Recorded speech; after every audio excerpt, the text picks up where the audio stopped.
আসসালামু আলাইকুম। আমার চ্যানেলে আপনাদের সকলকে স্বাগত। অনেকেই মনে করছেন ডক্টর ইউনূস সরকারের পতন হলেই আওয়ামী লীগ ক্ষমতায় চলে আসবে। ব্যাপারটা যেমন ইজি মনে করছেন, ব্যাপারটা তেমন না। ডক্টর ইউনূস সরকারের যদি পতন হয়, বাংলাদেশে একটি গোলযোগ পরিস্থিতি সৃষ্টি হবে।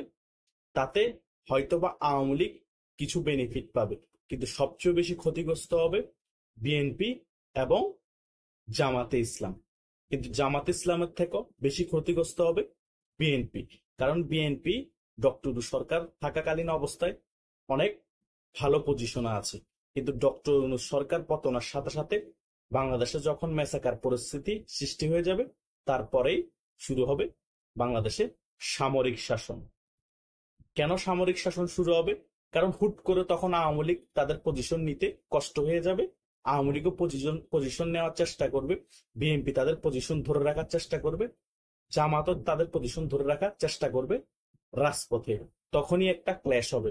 ওই ক্ল্যাশের মধ্যে বাংলাদেশে যখন একটা খারাপ পরিস্থিতি ক্রিয়েট হবে, তারপরে বাংলাদেশে সামরিক শাসন জারি হবে।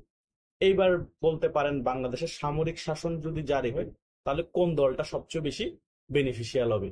সামরিক শাসন যদি বাংলাদেশে জারি হয়, সব থেকে বেশি লাভবান হবে বাংলাদেশ আওয়ামী লীগ। কারণ সামরিক শাসন জারি হওয়ার পরবর্তী কিছু সময়ের মধ্যে বাংলাদেশ আওয়ামী লীগ আবার রাজনীতিতে ব্যাক করতে পারবে, সেম আগের মতো।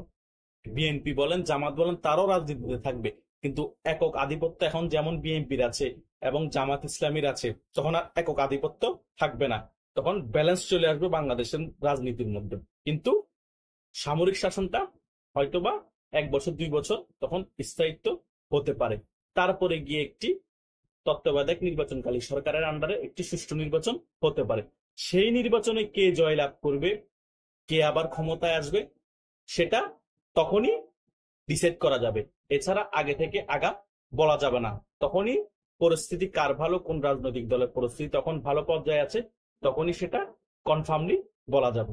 তাই ডক্টর ইউনূসের পতন বিএনপিও চাচ্ছে না, জামাত ইসলামী যাচ্ছে না, এবং অ্যান্টি আওয়ামী লীগের যত দল আছে তারাও ডক্টর ইউনূসের পতন চাচ্ছে না। সেই কারণে ডক্টর ইউনূস যখন বলে আমি পদত্যাগ করব, ডক্টর ইউনূস যখন বলে আমি নির্বাচন কখন দিব এখনো ডেট ঠিক করিনি, তারপরও প্রেসার দেওয়া হচ্ছে না। জাস্ট হালকা প্রেসার দিয়ে ভয় দেখানো হচ্ছে নির্বাচন দেওয়ার জন্য, কিন্তু পতন করানোর চেষ্টা করা হচ্ছে না। কারণ যদি ডক্টর ইউনূসের পতন করানো হয়, আন্দোলন করেও যদি পতন করানো হয়, সবচেয়ে লাভবান হবে আওয়ামী লীগ। সেটা বিএনপিও বুঝতে পারছে, ডক্টর ইউনূসও বুঝতে পারছে। সেই দুর্বলতাকে কাজে লাগিয়ে বিএনপিকে খুব ইজিলি ব্ল্যাকমেল করতে পারছে ডক্টর ইউনূস। সেজন্য ডক্টর ইউনূস মন খুশি মতো যা ইচ্ছা করছে, বিএনপিরও কিছু করার নাই।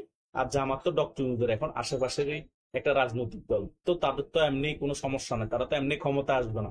ডক্টর ইউনূস যতদিন থাকবে, তারা তাদের পাওয়ার শো করেই চলতে পারবে। তাই এটা ক্লিয়ারলি বলা যায়, ডক্টর ইউনূসের পতন, সামরিক শাসন বাংলাদেশে শুরু হওয়া, এটাই হচ্ছে বাস্তব প্রেক্ষাপট। ডক্টর ইউনূসের পতন মানে আওয়ামী লীগ 1 মাসের মধ্যে আবার ক্ষমতায় চলে আসেন। যাদের মাথায় এটা ঘুরপাক খাচ্ছিল, তাদের জন্য এই ব্যাপারটা আশা করছি ক্লিয়ার হয়ে গিয়েছে। ধন্যবাদ সকলকে।